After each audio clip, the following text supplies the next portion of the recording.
This is gonna be a long video, so I'm just gonna get into it. Battle droids are idiots. Sith troopers are capable of fighting against you and your party in KOTOR, but they are kind of fodder. Senate guards are just somewhat okay. Stormtroopers get a lot of hate, but they are still highly trained soldiers. Clone troopers are like stormtroopers if they locked in, and B2 battle droids have been shown to beat up clone troopers. Tal's warriors can manhandle battle droids and clones with nothing but spears, but I don't think there's enough evidence to put them a tier higher. In the first part of I tier, we start off with Aqua droids who are able to bully clones. Commando droids can also bully and outsmart clones and even give Jedi some trouble. Echo and Fives are main characters and ARC troopers, so they should just automatically scale about here. Assassin droids can mow down swarms of people and were able to give Ahsoka a lot of trouble. There's a direct statement from Anakin that droidicas are more of a problem than commando droids.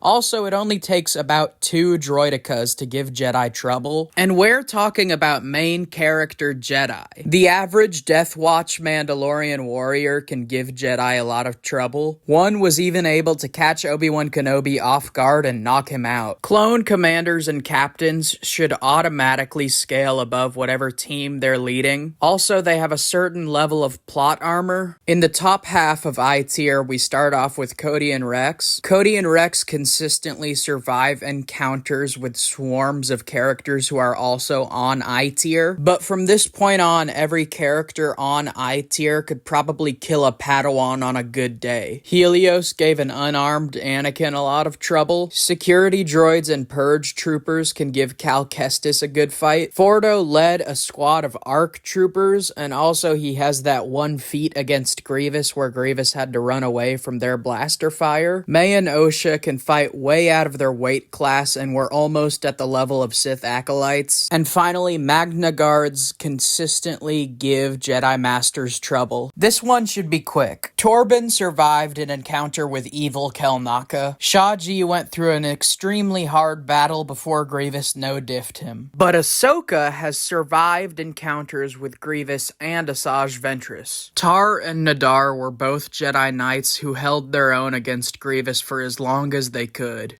Chewbacca and Tarful were capable of mowing through Trandoshans who are capable of bullying Padawans. Ahsoka can do similar things and has been stated to have gotten much stronger between Season 1 and 4. Tramiel ranks above Acolytes and thought he was capable of killing a Sith warrior who was able to kill multiple Acolytes. Vemrin was the top Acolyte at the entire Academy and gave an even stronger Sith warrior a good fight. Aurra Sing defeated Ahsoka outright, and Anakin held his own against Dooku as long as he could. Yordan Jeki did well in an elongated encounter with the Sith Stranger. Obi-Wan was a prodigy capable of defeating Darth Maul when he was caught off guard by his own arrogance. Guaranteed Obi-Wan had an amp, but it's still impressive. Kelvanta Graythan was a Sith capable of giving the Sith warrior a good fight. She should also be the second strongest Sith among Graythan's Sith. Young Asajj had already trained in the ways of the Jedi, and Count Dooku believed she was, quote, more than enough to take on Anakin Skywalker. This version of Anakin exceeded what Dooku expected by defeating Asajj Ventress. Jocasta Nu was a very intelligent Jedi Master, but she had degraded in power due to not seeing combat, as she was only a librarian, though she does make the bottom of F tier. Kelvanta said she was no match for her husband Graythan, so he should just arbitrarily be Jedi Master tier. Indara was far stronger than May or Osha, but she was defeated with an off guard. Yul Li was a young Jedi Master defeated by Sith Warrior and easily outdone by Yonlok, though Yonlok states that Yul Li was greater than any student he had ever trained. Kruk briefly fought Grievous by himself, but was defeated. Ayla Secura is above that because because she survived the encounter with Grievous. Kel Naka should just automatically be stronger than your average Jedi Master because he's a Wookiee. Also, we see him manhandle a conflicted soul. Hondo and Embo can both make Anakin struggle. Ram Koda gave early game Star Killer a good fight. Raron Karab and Foul Madama were both able to defeat multiple Magna Guards and give Grievous a decent enough fight before being defeated. Ukabi claimed to have killed Sith before and gave Sith Warrior a good fight. The Flame has done similar. Coleman Trebor was a member of the Jedi Council who was noted as a skilled swordsman. However, he was mainly on the council as a representative and got no diffed by Jango Fett. We don't know the full extent of Torben's powers as a Jedi Master, but he seemed to be very powerful. Luminara Unduli could hold her own against Asajj Ventress. Adi Gallia has been shown multiple times to be able to fight off General Grievous to some extent. Finally, Rathari was a Sith Lord who was slowly becoming a nuisance to the Dark Council. He also gave the Sith Warrior a great fight. Most of the characters you don't recognize at the bottom of E tier are characters who are able to fight off the Sith Warrior to some extent. I might move Pre Vizsla down a bit, but I do think he is still impressive because he was able to fight Obi-Wan. Atris was a council member who briefly fought off Mitra Surik, and that's impressive enough to get her here. Eth Koth did decently before being defeated by General Grievous. Visas Mar assists in the final battle against Nihilus. Proxy and Kazdan are both able to give great fights to a much stronger Starkiller, and the Ninth Sister fights Cal Kestis very well twice. Second Sister does well against an even stronger Cal Kestis, and Ki-Adi-Mundi and Shaak Ti were both able to hold their own against Grievous. I put Shaak Ti ahead of Ki-Adi-Mundi because of her fight against Starkiller. Darth Bandon was briefly the second highest ranking Sith in the galaxy during the KOTOR era, and he is noted as a proficient Jedi killer. His greatest feat is briefly fighting off Revan. Obi-Wan went head-to-head with Jango Fett, who is a Jedi Knight killer level character, and Qui-Gon held his own against Darth Maul. Jango Fett has killed many Jedi and gone head-to-head with Obi-Wan. Dirge went head-to-head with an even stronger, more war-trained Obi-Wan. Ravis gave Cal Kestis one of his hardest fights ever, and Kit Fisto was winning against a Grievous who was weakened. Jace was a Padawan prodigy who can help the Sith Warrior take down Jedi Masters and Sith Lords. Marin is shown to be roughly even to Cal Kestis and helps him fight off characters on the tier above. Bastila is a prodigy who was even able to fight off Revan to a certain extent as a Padawan, and at her peak she was the strongest of the Shadow Hands, even above that of Darth Bandon. Cal Kestis consistently does things even the strongest Jedi can't do,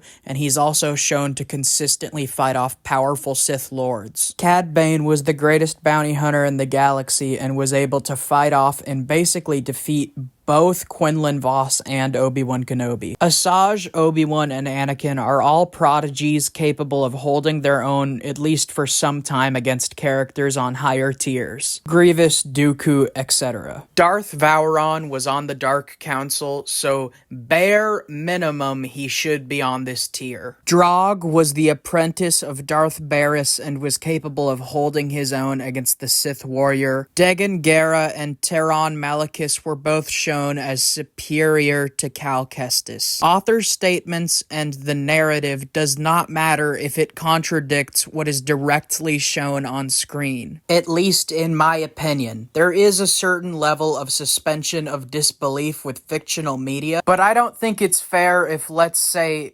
George Lucas had an apple show up in Revenge of the Sith, and then 20 years later he tweeted, "This apple isn't actually an apple, it's a banana." Just like how I don't care if the creator says that Bode and Cal Kestis are equal in terms of strength, because that makes no fucking sense. This isn't a response to any criticism I've gotten. This is just a statement I'd like to make going forward. If the apple is actually a banana, It is the writer's job to suspend our disbelief and make it make sense. Anyway, the Stranger is a Sith Lord who was trained by Darth Plagueis. Killed Kel Naka off-screen, was able to fight Sol, and killed a whole group of Jedi. Sol was able to defeat the Stranger. Anakin and Obi-Wan grew in strength and did even better against opponents higher up on the tier list, such as Grievous, Dooku, Savage. I think Dooku said it to get under Anakin's skin,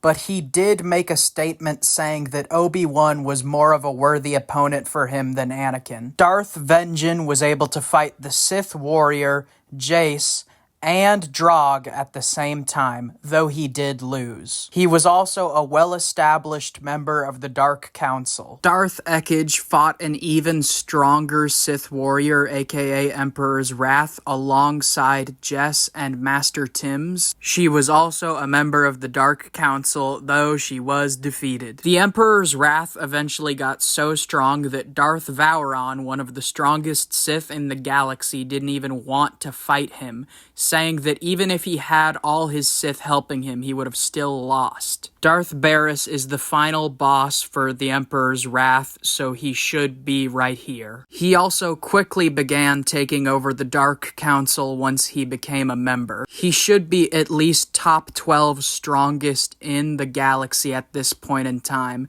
because he was able to fight against a Sith warrior who Darth Vowron did not want the smoke from. There are multiple statements putting the Sith Triumvirate as the strongest Sith after Darth Malak and Revan, the order from weakest to strongest being Sion, Traya, and then Nihilus. Mitra Surik fought all three of them, so she should be somewhere in the middle. Seer fought off Darth Vader. That is my only argument for her being this high. Is that your only argument? It's the only argument I need, Sean!